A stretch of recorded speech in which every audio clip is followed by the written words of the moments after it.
அனைத்து கால்நடை தோழர் அனைவருக்கும் வணக்கம். ஹெச்எஃப் வர்சஸ் ஜெர்சி இந்த சீரியஸில் இது வந்து 5வது வீடியோ. இந்த வீடியோவில் என்ன பார்க்க போகிறோன்னா, அடாப்டபிலிட்டி, அதாவது சூழ்நிலைக்கு ஏற்ப தன்னுடைய உடலை வந்து தகவமைத்து கொள்ளும் திறன் வந்து ஹெச்எஃப்பை விட பெரும்பாலும் வந்து ஜெர்சிக்கு தான் வந்து அதிகமாக இருக்குது. இப்போ தமிழ்நாட்டுடைய கிளைமேட்டை பொறுத்த வரைக்கும் வெப்பம் வந்து அதிக அளவு காணப்படும். அந்த வெப்பநிலைக்கு ஏற்றவாறு ஹெச்எஃப்பை விட ஜெர்சிக்கு தான் வந்து முன்னுரிமை வந்து அனைத்து பண்ணையாளர்களும் அழித்து அதுலேருந்து பால் உற்பத்தி பண்ணி தனது பண்ணையை பெருக்கிக்கிறாங்க.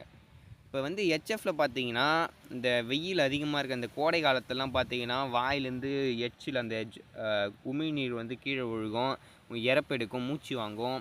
இந்த பிரச்சனையெல்லாம் வந்து ஜெர்சி ப்ரீடில் வந்து எனக்கு தெரிஞ்சு ஒரு 90% இருக்காது. பியூர் ப்ரீட்ஸில் மட்டும்தான் அந்த பிரச்சனை என்பது இருக்கும். இதுதான் இந்த வீடியோ.